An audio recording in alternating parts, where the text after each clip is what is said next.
brought to you by Palvi Agrico. आता शेतीसाठी जे काही लागणार ते घरपोच मिळणार, तेही मोबाईलच्या एका क्लिकवर. ते या हॉस्टेलमध्ये प्रवेशासाठी जे काही अटी घातल्या त्या शिथिल करण्याची आवश्यकता आहे. तुम्ही जे अट घातली अध्यक्ष महोदय, त्यामध्ये केवळ व्होकेशनल एज्युकेशनसाठी ते काढून टाका. सरसकट मेरिटवर त्या ठिकाणी प्रवेश द्या. सर्वच्या सर्व पूर्ण क्षमतेने ते हॉस्टेल सुरू होतील. पहिला प्रश्न. एक दुसरा शेवटचा प्रश्न अध्यक्ष महोदय आपल्या माध्यमातून, बघा हे हॉस्टेल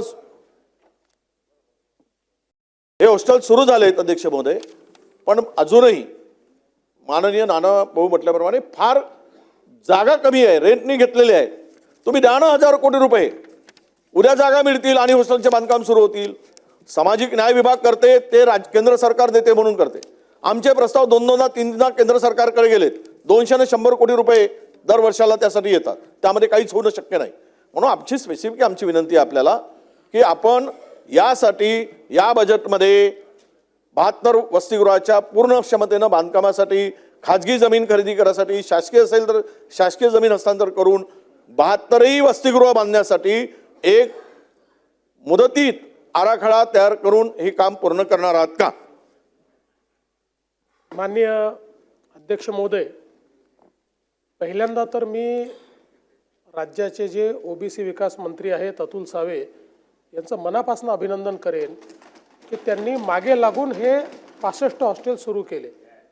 या हॉस्टेलच्या संदर्भात 10-12 वर्ष आपण चर्चा करत होतो, पण ते काही पुढे जात नव्हतं. पण अतुल सावेंना कारभार दिल्यानंतर त्यांना मी विनंती केली की तुम्ही स्वतः याच्यामध्ये लक्ष घाला आणि एक हॉस्टेलची जागा शोधून काढून त्या ठिकाणच्या व्यवस्था उभ्या करून आज 65 हॉस्टेल तयार झाले, सुरू झाले. आणि म्हणून मला असं वाटतं याचं क्रेडिट आपण त्यांना दिलं पाहिजे. काही त्रुटी असतील तर त्या त्रुटी दूर करू. सोबतच आपल्याला काही भाड्याच्या इमारतीतले हॉस्टेलच चालवायचे नाही आहेत. प्रत्येक जिल्ह्यामध्ये जागा मिळण्याच्या संदर्भात त्यांनी जागा काय आयडेंटिफाय केल्या, त्या संदर्भात आम्ही त्या जागा त्यांना उपलब्ध करून दिल्या. महसूल मंत्र्यांसोबत त्यांनी बैठक घेतली.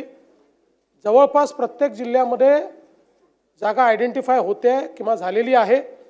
त्यामुळे त्या जागा आयडेंटिफाय झाल्यानंतर त्या जागा मूल्य त्यांच्या विभागाकडे हस्तांतरित करण्याचा कॅबिनेटच्या माध्यमातून या ठिकाणी आपण निर्णय करणार आहोत. ज्यामध्ये आपल्या माहितीकरता मला या ठिकाणी सांगितलं पाहिजे की ज्या महसूल विभागाला आता जागा प्रत्यार्पित झालेल्या आहेत त्याच्यामध्ये म्हणजे विभागाकडे आलेल्या जागा आहेत पुणे, जालना, बुलढाणा, भंडारा, वर्धा, गडचिरोली, रत्नागिरी. ज्या आता महसूलनी यांना देण्याकरता वेगवेगळ्या विभागाकडनं प्रत्यार्पित करून घेतलेल्या आहेत त्या सोलापूर, सांगली, धुळे, धाराशिव, अमरावती, अकोला, यवतमाळ, वाशिम, चंद्रपूर आणि गोंदिया. म्हणजे आता तिथेही जागेचा प्रश्न हा संपलेला आहे. आणि आता काही जिल्हे असे आहेत की ज्या ठिकाणी जागा निश्चित झाली आहे आणि आता ती जागा हस्तांतरणाची प्रक्रिया चाललेली आहे.